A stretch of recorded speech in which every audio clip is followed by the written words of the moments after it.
اعوذ باللہ من الشیطان الرجیم بسم اللہ الرحمن الرحیم۔ تمام میرے معزز ناظرین، دیکھنے اور سننے والوں کو السلام علیکم ورحمۃ اللہ وبرکاتہ۔ آج ہم واقعہ بیان کرنے جا رہے ہیں حضور اکرم صلی اللہ علیہ وسلم کے طائف کے سفر کا قصہ۔ نبوت مل جانے کے بعد 9 برس تک نبی اکرم صلی اللہ علیہ وسلم مکہ مکرمہ میں تبلیغ فرماتے رہے اور قوم کو ہدایت اور اصلاح کی کوشش فرماتے رہے، لیکن تھوڑی سی جماعت کے سوا جو مسلمان ہو گئی تھی اور تھوڑے سے ایسے لوگوں کے علاوہ جو باوجود مسلمان نہ ہونے کے آپ صلی اللہ علیہ وسلم کی مدد کرتے تھے۔ اکثر کفار مکہ آپ صلی اللہ علیہ وسلم اور آپ کے صحابہ رضوان اللہ تعالی علیہم اجمعین کو ہر طرح کی تکلیفیں پہنچاتے تھے، مذاق اڑاتے تھے اور جو ہو سکتا تھا اس سے درگزر نہ کرتے تھے۔ حضور صلی اللہ علیہ وسلم کے چچا ابو طالب بھی انہی نیک دل لوگوں میں تھے جو باوجود مسلمان نہ ہونے کے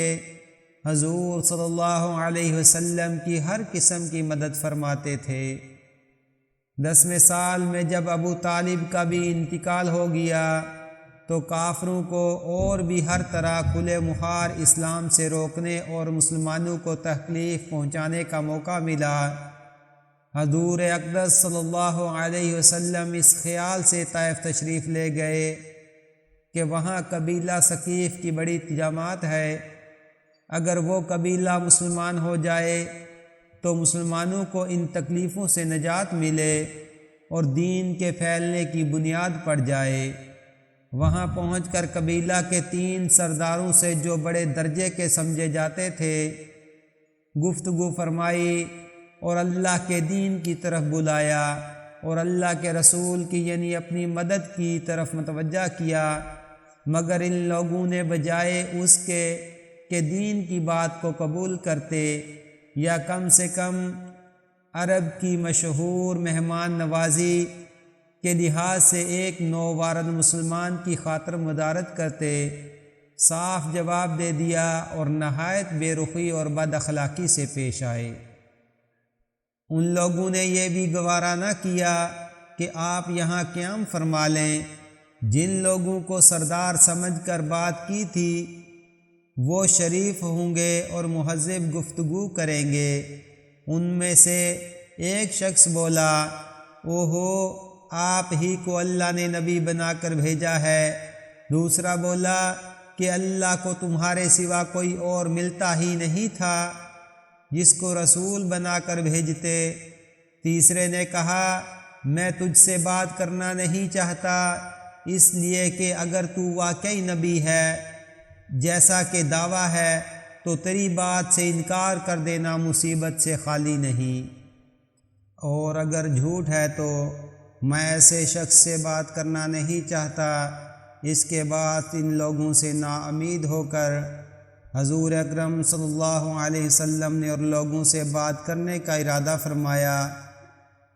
کہ آپ تو ہمت اور استقلال کے پہاڑ تھے، مگر کسی نے بھی قبول نہ کیا، بلکہ بجائے قبول کرنے کے حضور صلی اللہ علیہ وسلم سے کہا کہ ہمارے شہر سے فوراً نکل جاؤ اور جہاں تمہاری چاہت کی جگہ ہو وہاں چلے جاؤ۔ حضور اکرم صلی اللہ علیہ وسلم جب ان سے بالکل مایوس ہو کر واپس ہونے لگے تو ان لوگوں نے شہر کے لڑکوں کو پیچھے لگا دیا، آپ صلی اللہ علیہ وسلم کا مذاق اڑائیں، تالیاں پیٹیں، پتھر ماریں، حتیٰ کہ آپ صلی اللہ علیہ وسلم کے دونوں جوتے خون کے جاری ہونے سے رنگین ہو گئے۔ حضور اقدس صلی اللہ علیہ وسلم اسی حالت میں واپس ہوئے جب راستہ میں ایک جگہ ان شریروں سے اطمینان ہوا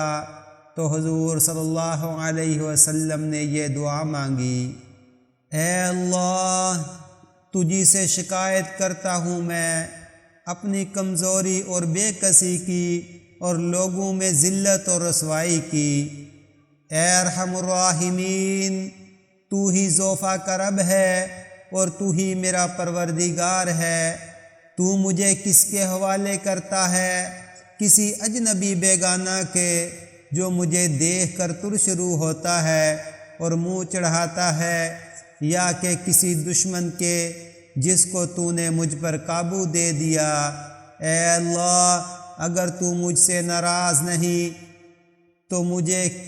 کسی کی پرواہ نہیں ہے، تیری حفاظت مجھے کافی ہے۔ میں تیرے چہرہ کے اس نور کے طفیل تجھ سے تمام اندھیریاں روشن ہو گئیں، اور جس سے دنیا اور آخرت کے سارے کام درست ہو جاتے ہیں۔ اس بات سے پناہ مانگتا ہوں کہ مجھ پر تیرا غصہ ہو یا تو مجھ سے ناراض ہو۔ تیری ناراضگی اس وقت تک دور کرنا ضروری ہے جب تک تو راضی نہ ہو۔ نہ تیرے سوا کوئی طاقت ہے نہ قوت۔ مالک الملک کی شان قہاری کو اس پر جوش آنا ہی تھا کہ حضرت جبرائیل علیہ السلام نے آ کر سلام کیا اور عرض کیا، اللہ تعالیٰ نے آپ کی قوم کی وہ گفتگو جو آپ سے ہوئی سنی اور ان کے جوابات سنے، اور ایک فرشتہ کو جس کے متعلق پہاڑوں کی خدمت ہے آپ کے پاس بھیجا ہے کہ آپ جو چاہیں اس کو حکم دیں۔ اس کے بعد اس فرشتے نے سلام کیا اور عرض کیا، جو ارشاد ہو میں اس کی تعمیل کروں، اگر ارشاد ہو تو دونوں جانب کے پہاڑوں کو ملا دوں جس سے یہ سب درمیان میں کچل جائیں، یا جو سزا آپ تجویز فرمائیں۔ آپ صلی اللہ علیہ وسلم کی رحیم و کریم ذات نے جواب دیا، میں اللہ سے اس کی امید رکھتا ہوں، اگر یہ مسلمان نہیں ہوئے تو ان کی اولاد میں سے ایسے لوگ پیدا ہوں گے جو اللہ کی پرستش کریں گے اور اس کی عبادت کریں گے۔ فائدہ یہ ہے اخلاق اس کریم ذات کے جس کے ہم لوگ نام لیوا ہیں، کہ ہمیں ذرا سی تکلیف سے کسی کی معمولی سی گالی دے دینے سے ایسے بھڑک جاتے ہیں کہ پھر عمر بھر اس کا بدلہ نہیں اترتا، ظلم پر ظلم اس پر کرتے رہتے ہیں، اور دعویٰ کرتے ہیں اپنے محمدی ہونے کا، نبی کے پیروکار بننے کا۔ نبی کریم صلی اللہ علیہ وسلم اتنی سخت تکلیف اور مشقت اٹھانے کے باوجود نہ بد دعا فرماتے ہیں نہ کوئی بدلہ لیتے ہیں۔